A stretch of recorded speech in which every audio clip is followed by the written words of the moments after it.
When you determine your point of differentiation, it must be important to your ideal customer, because you can be different, but if it doesn't matter to your ideal customer, you haven't really done anything. Welcome to Be Bold Branding, where we discuss the power of differentiating yourself through your own unique story and standout personal brand. Hey, today we're going to talk about a subject that has everybody stumped. And we're going to try to make some sense of that for you, okay? The most important thing about building a personal brand is really knowing what makes you different from everyone else in your space. Yep, your POD. Right. The billion-dollar question, right? Figuring out your point of differentiation can definitely be tough, especially when you have several of them. Yeah. And that's normal, by the way. As human beings, we don't just have one point of differentiation. We have multiple. Yep. Today, we're going to break down some of the strategies and questions that'll help you determine your leading POD, point of differentiation. And I know this is really hard for me. When I started working with Tanya years ago, nearly 10 years ago, I had several things going on in my life back then. Number one, I was still a real estate auctioneer and very active in 30 states. And also had the brokerage. It had been kicked off. And so we were doing arm's length transactions, and that was beginning to gain ground again for the first time in like 7 years. And we had a construction company with 6 trucks on the road, and I had investments. So, I didn't know what my POD, I didn't even know I needed a point of differentiation. I've told y'all this story before 100 times. I hired Tanya because I thought I needed marketing. She brought me branding, and the branding is what made a difference in my company. It is. Yeah, you did, actually. I think about it now. Yeah. I'm glad you did, but I'm glad she did. But it's she brought me branding and then taught me that branding had to come first. So finding that POD for me, that point of differentiation, really was a brain exercise. Big time. Yeah. So on that note, we're going to walk you through 10 questions that we use to help our clients decide what truly makes them different, right? And we'll talk a little bit on a few of these about like what our answers to these would be, so you can kind of get a good example of where we're going with this, okay? Yeah. And before we get into it, there's a final very important note that I have to say. You also need to know who it is you're trying to attract. Okay, well, that's a different, we talk about it all the time. We'll teach about that one on another live, because when you determine your point of differentiation, it must be important to your ideal customer, because you can be different, but if it doesn't matter to your ideal customer, you haven't really done anything. So true. So we'll talk more about that later, but okay. Suffice it to say. Okay, so number one question you want to ask yourself is, what is your true passion? Okay, and here's a little story for me. I grew up in the radio world. 2 things, that I really learned from that. First of all, that's really where I first understood how a personal brand impacts a business. There were business owners all over the place that were like rock stars. When I went to networking events, people would be scrambling to talk to them, and I thought, what is that person doing differently? And I noticed that a lot of those very celebrity driven business owners were the voice and the face of their own business. And that was really strong for them. They could tell their business story through their marketing, it's part of their brand. And the other thing I learned from radio is that I would walk up to these doors and they'd just get slammed in my face over and over and over again. And I learned very quickly, if I wanted to change the way people saw me, I needed to change the way I presented myself. Over the years, that became a true passion for me. And then it turned into much more than that, helping people really unveil their inner star. And that's what I love so much, because let me tell you another thing. I don't mean to elaborate on this first one, but this is so important. It is. I literally just got off the phone, and that's why we were 1 minute late here on this live video today. I just got off the phone with this amazing lady in Arizona. And she says to me, I just feel like I'm very plain. There's nothing really special or unique about me. If I had a nickel for every time we hear it all the time. Yes. All the time. And I looked at her and I said, "Are you crazy?" And I did, with all the love that I can muster here. I did, because she is one of the most amazing people I have ever met. Not only is she one of the most thoughtful people who made dinner for and took a birthday cake to one of her clients who's in the hospital just yesterday, took another meal to another friend of hers in the hospital, does all sorts of things for her clients long after the transaction is complete. She's amazing. She's a painter. She paints incredibly well, and she does personalized paintings for some of her clients. I mean, I'm just getting started. Yeah, she's anything but plain. She's anything but the most thoughtful person I've ever met. And so those are the kind of things that you ask yourself, and don't doubt yourself when it comes to this. Okay, we'll move on. That's probably that's probably actually good advice right there as we're going through these 10. Is don't doubt yourself. Don't doubt that there's something very special about you. And that's really why I got into this, because there's something special about every human being. And that goes way back to my childhood too, which if we get a chance to talk about that, we'll talk about that just a little bit. Yeah. So, yeah. You got 1,000 voices in your head. Don't listen to any of the negative ones. All right. true. Number 2, what are your hobbies? This is easy when you're trying to figure out what your point of differentiation is. What are your hobbies? What are the things that you like to do each and every day that if you could put it out there as part of what you do, that you really wouldn't work, right? I never felt like I've worked a day in my life. That's the honest truth, because every day I get up is Saturday. Y'all hear me say it all the time, every day Saturday, because I do what I love. I do what I enjoy doing. I consider building companies and helping clients as a hobby and a passion. So I can check off 1 and 2 with what I do for a living. Yeah. And we have one client who's big into Jeeps, right? He loves his Jeep. He loves riding. He loves he likes building them. He does. He does. And that is part of his story and part of his brand and how people recognize him out in the community too. So those hobbies, they can turn into something very recognizable. Here's the real key that you need to remember. If you have a hobby, right, that you want to kind of lead with your brand, just make sure it connects back in some creative way to actually what you do for people. Yeah. Okay. Yeah. It's just, you can't just go out and say, well, I'm Jeeps, and I love Jeeps, and that's it. That's the end of it. Yeah, right? my point of differentiation is Jeeps. Yeah, you have to connect that back somehow to what you're known for in your profession.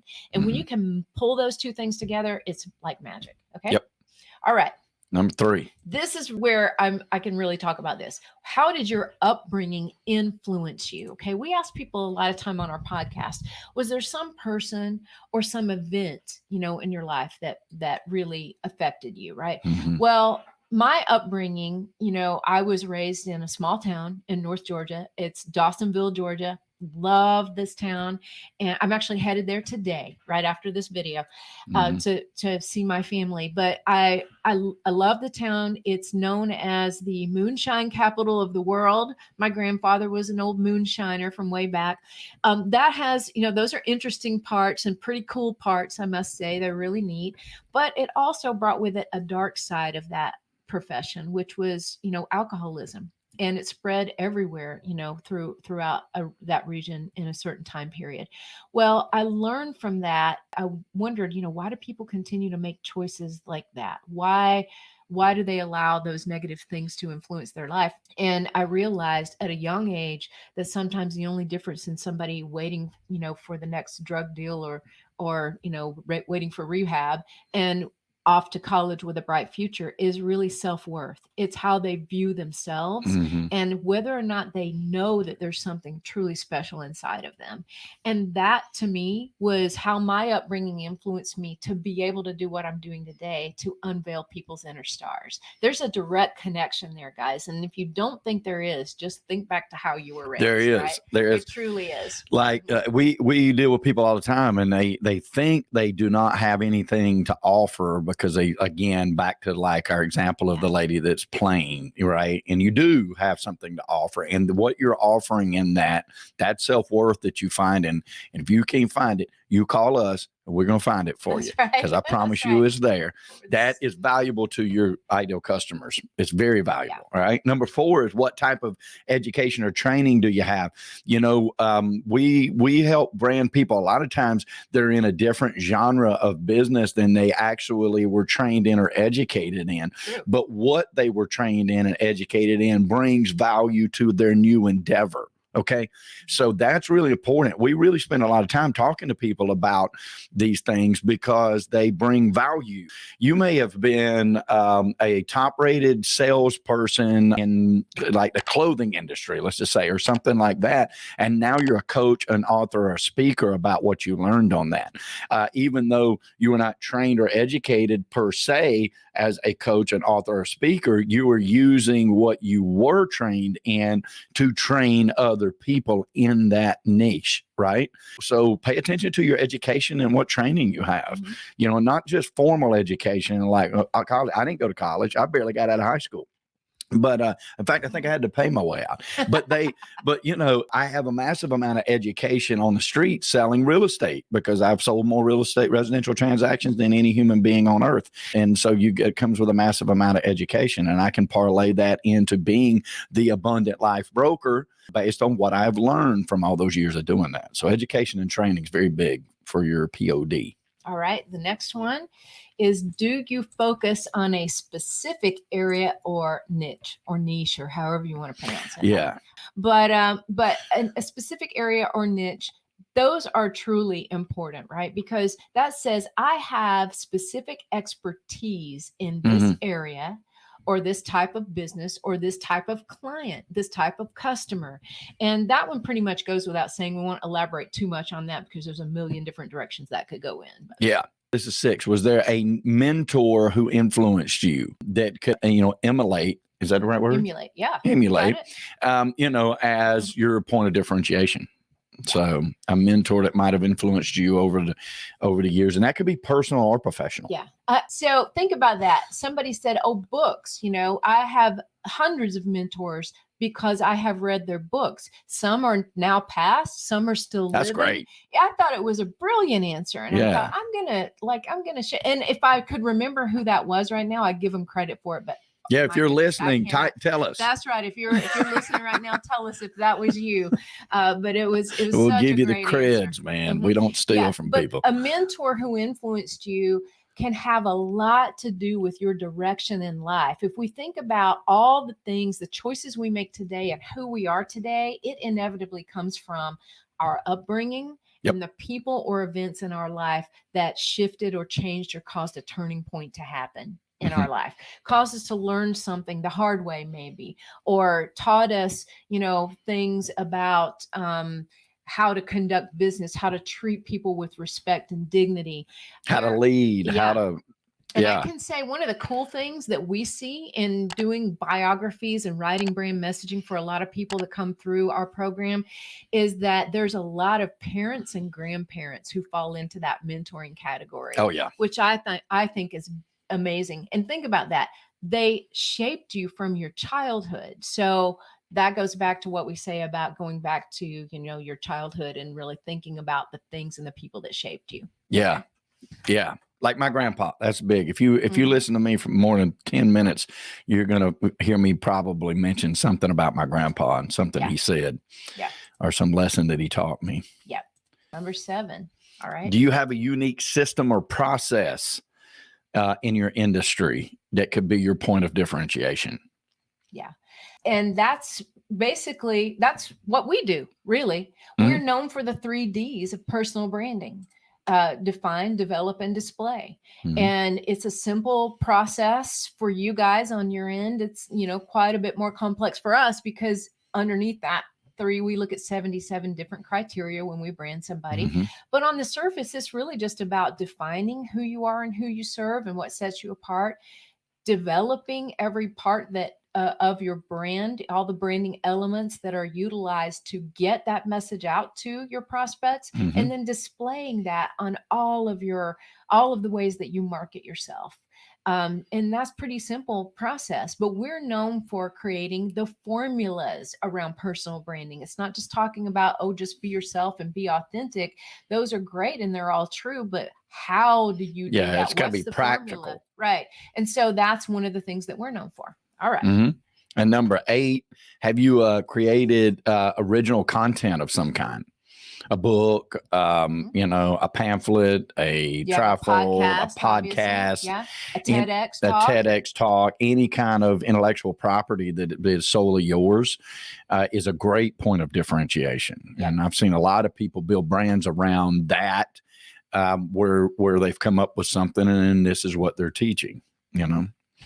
All right. So number 9 is, what's the one thing that you help your customers accomplish? The one thing.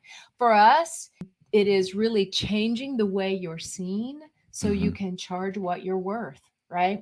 So in business, you know, it's like I learned earlier in my radio days, I had some big money people that were spending 5 figures, 6 figures a month in advertising, and I would go knock on their door. And I got those doors shut in my face, unless I had free lunch and or tickets to the big game. And even then, I got doors slammed in my face a lot of times, because who was I? I was just this young thing coming up to say, hey, can you buy some radio ads from me, right? But I realized then that if I wanted to be seen differently, I had to change the way I presented myself. And when I did that, I really changed. I spoke truthfully. It's like, I'm more than just, you know, a young person coming in here wanting to sell you radio ads. I want to figure out what it is you're trying to achieve and how best to tell your story through these radio ads. And when we do that, we change the way people see you. We upend everything. Instead of going to your competitors, they start coming to you. Why? Because we're connecting with them, right? And so those are the things, changing the way you're seen so you can charge what you're worth. That's a lot of what we do today. Yeah. All and right. so putting some thought in it. What is that one thing that you help your customers achieve? That's big. Number 10, how does that change their lives? And this is probably my favorite one, because listen, if you're not out to know what your ideal customer needs and what you can provide for them, you're not going to maximize your ROI. It only matters to them. It only matters what they're thinking, what matters to them, and how your service is going to make their lives better. How's it going to change their lives for the better? And so this is when you got to put a lot of thought into. And but it makes a big difference on your point of differentiation. For instance, again, I'm the abundant life broker, right? It's fairly easy to see and figure out, well, what does that mean? Well, apparently he does something with abundance, right? And an abundant life. Okay. Now, obviously you don't know what the rest of that is, but it's easy for me to articulate that I help entrepreneurs, coaches, speakers, authors, real estate agents, any sales forward person to achieve the abundance that they desire in their life, whatever level that is. And that level is different for everybody. So when you're looking at it from how does it change their lives, at a point of differentiation, how does it change your ideal customer's life for the better, is a powerful way to come up with a brand. Exactly. Because at the end of the day, it's all about the individual, right? It's all about us.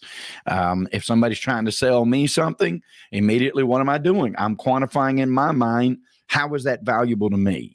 But how is that going to help me? And if I can find the pathway and believe the pathway is going to help me, I'm probably going to do business with this person, right?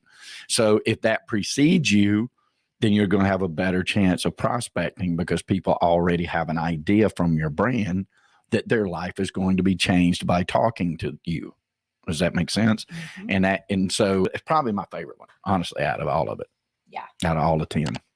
That's true for me too. Yeah. Okay. So hopefully this helps bring you guys a lot closer to figuring out what is your point of differentiation. You're going to have multiple, but you need to figure out which one are we going to consider the theme of your brand, if you will, that you're most going to be known for. And also, again, a reminder that you need to know exactly who you're talking to, who are those ideal customers, so that whatever you're known as being different for is very important to them, that they see something in it for them, right? And so that all brings it full circle. So hopefully this helps you guys get a whole lot closer today in this. And I want to say, if you like this kind of content, we love bringing it to you. If it helped you today, please hit that subscribe button. Ding, ding. Okay. Hit the subscribe and a notification so you know when we go live, even if we're 3 minutes late live. Yeah. Right. Were we 3? You'll still know. We were I about feel nearly bad. 3, about 2.5. Okay. But anyway, we appreciate your yeah. time. And guys. hey, you know why we do it, guys? But here at BrandFace, we know that prosperity favors the bold. Like, we don't just think this, folks. Like, we literally know it. Prosperity favors the bold. Be bold, especially with your brand. Put the work in. It'll pay back. Promise you. Thank you so much. Thank you, Miss Tanya. You bet. Bye-bye. Brought to you by BrandFace, the only comprehensive personal brand building system across the globe.